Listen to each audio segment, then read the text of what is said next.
환난을 이렇게 극복하라, 이란 제목으로 말씀해 드리겠습니다.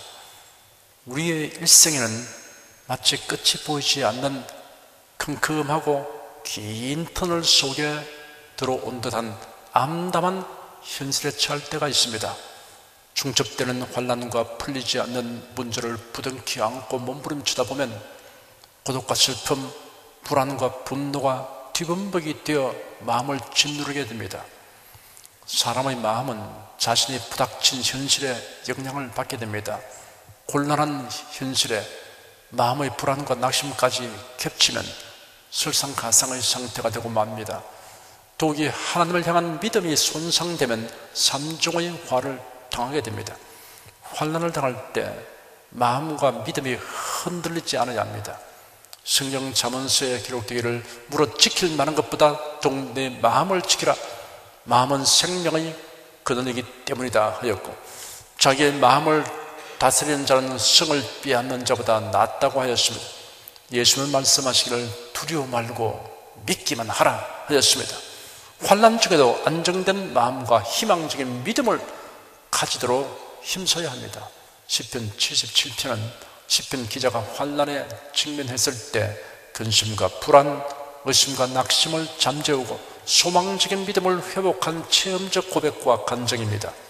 여기는 환난을 대처하는 지혜가 게시되어 있습니다. 환난을 만난 사람에게 위로와 힘을 얻게 하는 메시지가 있습니다.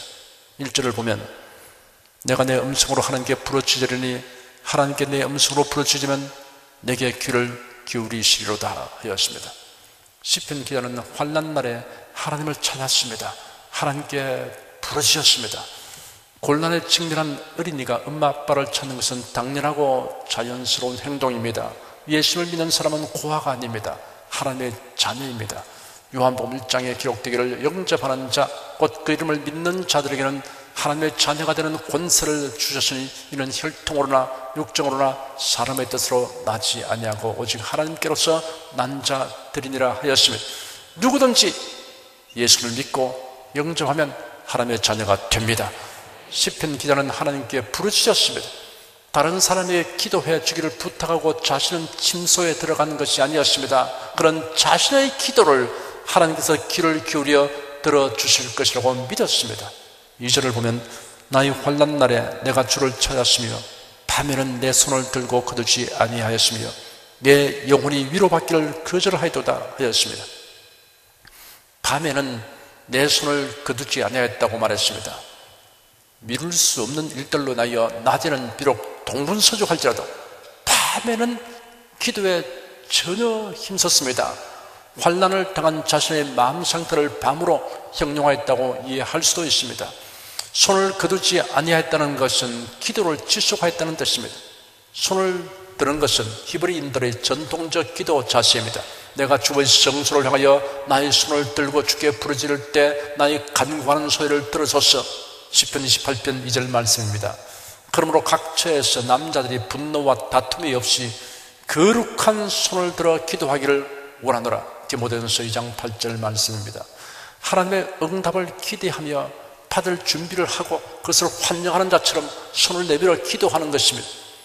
환난 날의 번뇌를 잊어버리고 기분 전환을 하기 위해 오락을 찾거나 술이나 마약을 향하여 손을 내밀지 아니하고 하나님께 간구하는 손을 내밀었습니다. 하지만 기도하여도 상황은 호전되지 아니했습니다. 오히려 더 나빠졌습니다. 그렇게 되니 의심과 낙심의 늪에 빠져들기 시작했습니다. 그래야 내 영혼이 위로받기를 거절하도다 라고 하였습니다. 기도가 다 무슨 소용이 있는가? 공연한 시간 낭비요 헛속일 뿐이다 라는 생각이 밀려들면 수습하기 어려운 마음 상태가 됩니다. 이스라엘의 족장 야곱의 마음이 수습하기 어려운 상태에 이른 적이 있습니다. 야곱에게 12아들이 있었습니다. 이 아들들 중에서 11째 아들인 요셉을 편애함으로 요셉은 형들의 시기 대상이 되었습니다.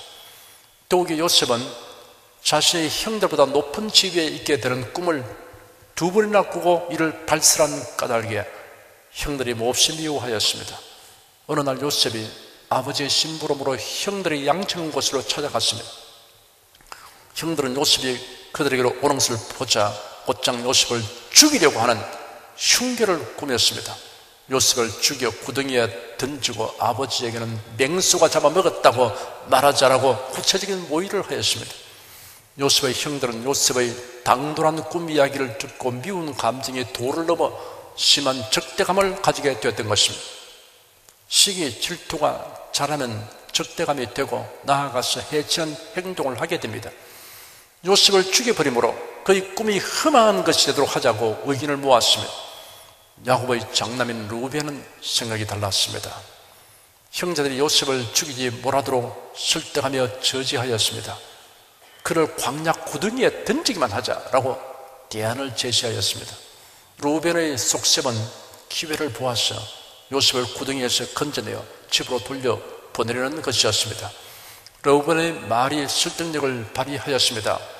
요셉이 가까이 다가오자 형들이 그를 붙들어 채색옷을 벗기고 구덩이에 던져 넣었습니다. 요셉을 구덩이에 던져 넣는 잔인한 행동을 한 후에 그들은 둘러앉아 음식을 먹었습니다. 음식을 먹고 있던 요셉의 형들은 이스마엘 대상들이 지나가는 것을 보았습니다. 무슨 일 때문인지는 알 수 없으나 그 자리에 르우벤은 없었습니다. 르우벤이 없는 자리에서는 야곱의 넷째 아들인 유다가 리더 역할을 했습니다. 유다가 말하기를 우리가 우리 형제를 죽이고 그의 피를 감춘들 무슨 유익이 있겠는가? 우리가 그를 이스마엘 사람들에게 팔고 우리 손을 그에게 대지 말자. 그런 우리 동생이요 우리의 고리기다 였습니다. 형제의 도리와 고리고의 정에 호소하는 말을 하니 다른 형제들이 그 말을 받아들였습니다. 바로 그때 미디안 상인들이 가까이 지나가므로 은 20을 받고 요셉을 팔아넘겼습니다. 야곱의 아들들은 아버지 야곱에게 요셉의 실종에 대하여 말씀드릴 교묘한 대책을 세웠습니다. 순념소를 죽여 요셉의 옷을 그 피에 적셨습니다. 그리고 그 옷을 아버지에게 갖다 보이며 이것을 우리가 발견했습니다. 이것이 아버지의 아들의 겉옷인지 아닌지 살펴보십시오 하였습니다. 야곱은 그 옷이 요셉의 옷인 것을 알아보고 내 아들의 겉옷이다. 사나운 짐승이 그를 잡아먹었구나. 요셉이 정령 찍혔구나 하고 애통하였습니다. 3절과 4절을 보면 내가 하나님을 생각하고 불안하여 근심하니 내 심령이 상하도다. 주께서 나로 눈을 붙이지 못하게 하시니 내가 괴로워 말할 수 없나이다 하였습니다. 시편 기자는 하나님과 관련하여 부정적 생각을 하기 시작했습니다. 하나님께서 징벌하시고 계신다라는 생각입니다. 그리고 그의 부르짖는 기도에 응답이 없는 것은 주님께서 얼굴을 가리우시고 그를 외면하시기 때문이다라는 생각입니다. 그런 생각으로 말미암는 불안과 근심으로 심령이 상하여 한숨도 자지 못하고 뜬 눈으로 밤을 지새웠습니다. 환난을 당하여 하나님을 오해하게 되면 슬픔과 불안이 증폭됩니다. 그리하면 의지해야 할 하나님을 도리어 원망하게 됩니다. 예루살렘에서 가까운 베다니 마을에 나사로와 그의 누이 동생 마르다와 마리아가 살고 있었습니다. 예수님은 그들을 매우 사랑하셨습니다. 부모님을 여의고 나사로가 가장이 되어 집을 꾸려 나오고 있었는데 그만 중병에 걸리고 말았습니다. 오라버니 나사로의 상태가 위중하게 된 것을 보고 마르다와 마리아가 의논하여 이런 상황을 예수님에게 알리기로 하였습니다. 그래야 예수님 계신 곳으로 급히 사람을 보냈습니다. 요즘같이 통신수단이 발달되었으면 단번에 연락이 닿을 수 있겠지만 당시에는 사람이 직접 가서 알리는 것이 가장 정확한 전달 방법이었습니다. 주님께서 사랑하시는 자가 병에 걸린 것을 보시옵소서라고 전하게 하였습니다. 통지를 받으신 예수께서 곧장 가지 아니하시고 계시는 곳에 이틀을 더 머무셨습니다. 그들에 대한 예수의 사랑이 식어진 것이 아니었습니다. 예수께서 지체하신 것은 우리 생각이 미치지 못하는 깊은 뜻이 있었기 때문입니다. 예수님이 베다니에 도착했을 때는 나사로가 죽은 지 이미 나흘이 지났고 장례가 모두 끝난 뒤였습니다. 베다니는 예루살렘에서 가깝기 때문에 예루살렘에서 문상객들이 많이 온 것 같습니다. 예수님이 오셔서 마을 입구에 계신다는 말을 누가 마르다에게 전했습니다. 마르다와 마리아가 차례대로 달려나갔습니다.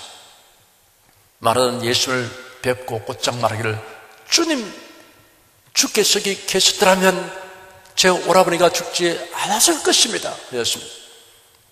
나사로가 죽어가고 있다는 증가를 받은 예수님이 언제나 오실까 하고 말하다는 몹시 애태우며 기다렸던 것입니다.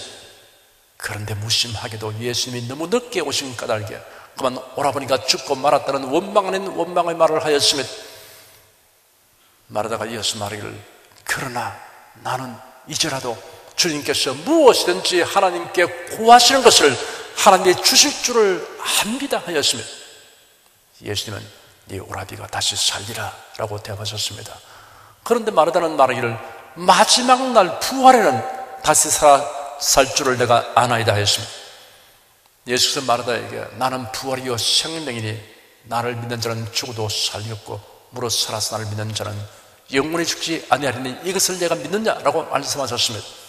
말하다는 주님은 그리스도시요 세상에 오시는 하나님의 아들이심을 제가 믿습니다라고 대답하였습니다. 이런 대화를 살펴보면 말하다가 앞뒤가 맞지 않는 말을 하고 있는 것이 드러납니다. 나는 이제라도 주님께서 무엇인지 하나님께 구하시는 것을 하나님이 주실 줄을 압니다 라고 말하고서는 예수께서 네 오라비가 다시 살리라 하시니 마지막 날 부활에는 다시 살 줄을 내가 아나이다 라고 말했습니다.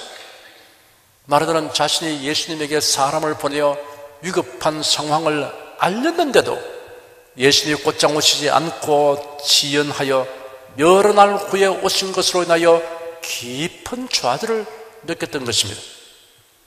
그로 인하여 말하자는 예수님이 기적을 행하실 것을 기대하는 믿음이 식어버렸던 것입니다. 말하다가 예수님과 대화한 내용을 살펴보면 나사로가 치료받지 못하고 죽은 이유를 주님에게서 찾으려고 하는 태도가 엿보입니다. 우리는 환난의 이유를 주님에게서 찾으려는 이러한 태도를 배우지 말아야 합니다. 성도 여러분은 유심히 살펴보십시오. 자신이 위로의 강에 들어와 이런 것을 알게 될 것입니다. 5절에서 9절까지를 보면 내가 옛날 곧 이전 해를 생각하여 싸우며 밤에 한나의 노래를 기억하여 마음에 묵상하며 심령이 궁구하기를 주께서 영원히 버리실까? 다시는 은혜를 베풀지 아니하실까? 그 인자하심이 길이 다하였는가? 그 허락을 영구히 피하시는가? 하나님의 은혜 베푸심을 잊으셨는가? 노하심으로 그 긍휼을 막으셨는가 하였나이다 하였습니다. 시편 기자는 어찌한지 마음과 믿음의 침체에서 벗어나 보려고 시도하였습니다. 그래 옛날 곧 이전 해를 생각해 보았습니다. 이전에도 그가 환난과 역경을 당했을 때가 있었음을 회상했습니다. 그 당시에 암담했던 처지에서도 절망하지 아니하고 찬송을 불렀던 것을 기억했습니다. 그러나 그것으로는 위로가 되지 못했습니다. 지금은 그때와는 상황이 아주 다르다는 생각이 들었습니다. 오히려 더 비감에 잠기게 되었습니다. 그리고 어리석고 부정적이며 비관적인 질문들이 꼬리를 물고 일어났습니다. 주께서 영원히 버리실까? 다시는 은혜를 베풀지 아니하실까? 그 인자하심이 길이 다하였는가? 그 허락을 영구히 피하셨는가? 하나님의 은혜 베푸심을 잊으셨는가? 노하심으로 그 긍휼을 막으셨는가? 시편 기자는 의심의 미로에 접어들어 헤매고 있다가 드디어 해결의 출구로 나서게 되었습니다. 10절에서 12절까지를 보면 또 내가 말하기를 이는 나의 연약함이라 지존자의 오른손의 해 곧 여호와의 옛적 기사를 기억하여 그 행하신 일을 진술하리다. 또 주의 모든 일을 묵상하며 주의 행사를 깊이 생각하리다 하였습니다. 지금까지의 모든 근심, 불안, 슬픔, 좌절, 의심의 원인이 다른 데 있지 않고 자신의 연약함에 있음을 깨닫는 인정하는 순간 그런 일대 전환점에 들어서게 되었습니다. 짙은 안개가 재빨리 거두어졌습니다. 먹장군이 바람에 밀려가고 푸른 하늘이 드러나기 시작했습니다. 그런 하나님께서 그의 백성들을 돌보신 옛적 기사를 기억하여 진술하며 깊이 묵상하기 시작했습니다. 환난을 당하여 하나님을 원망하거나 원인을 다른 데로 돌리는 동안에는 우리의 심령은 점점 혼돈의 늪으로 빠져들어갑니다. 우리가 직면한 형편과 사정이 아무리 어려워도 근심, 불만, 불안, 슬픔, 의심, 낙심이 마음에 자리 잡지 못하게 해야 합니다. 그러한 것들의 마음을 점령하는 것은 다른 누구의 탓이 아니라 자신의 연약함 때문입니다. 이때 자신의 나약함과 믿음 없음을 꾸짖어야 합니다.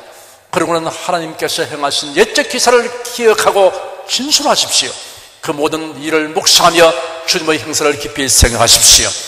시편 기자가 기억하여 진술하고 묵상한 지존하신 하나님의 옛적 기사를 살펴보십시다. 13절에서 20절에 기록되었습니다. 하나님이여 주의 도는 극히 거룩하시오니 하나님과 같이 큰 신이 누구오니까. 주는 기사를 행하신 하나님이시라. 민족들 중에 주의 능력을 알리시고 주의 팔로 주의 백성 곧 야곱과 요셉의 자손을 구속하셨나이다. 하나님이여 물들이 주를 부었나이다. 물들이 주를 보고 두려워하며 기쁨도 진동하였고 구름이 물을 쏟고 공창의 소리를 바라며 주의 살도 날아 나갔나이다. 회리 바람 중에 주의 우레가 소리가 있으며 우리의 소리가 있으며 번개가 세계를 비치며 땅이 흔들리고 움직였나이다. 주의 길이 바다에 있었고 주의 첩경이 큰 물에 있었으나 주의 종족을 알 수 없었나이다. 주의 백성을 물이 양같이 모세와 아론의 손으로 인도하셨나이다.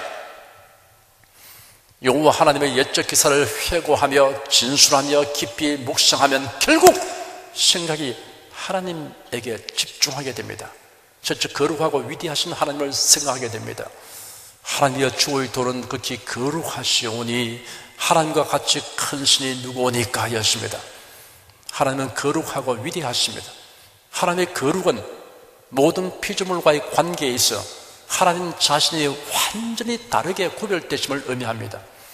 하나님의 거룩하심을 인정하지 않고 추구하는 위대는 사탄이 추구한 위대입니다. 이에 관하여 이사야 14장에 계시된 말씀이 있습니다. 너 아침의 아들 계명성이여 어찌 그리 하늘에서 떨어졌으며 너 열국을 높은 자여 어찌 그리 땅에 찍혔는고. 네가 네 마음에 이르기를 내가 하늘에 올라 하나님의 무별 위에 나의 보좌를 높이리라. 내가 북극 지폐의 산 위에 좌정하리라.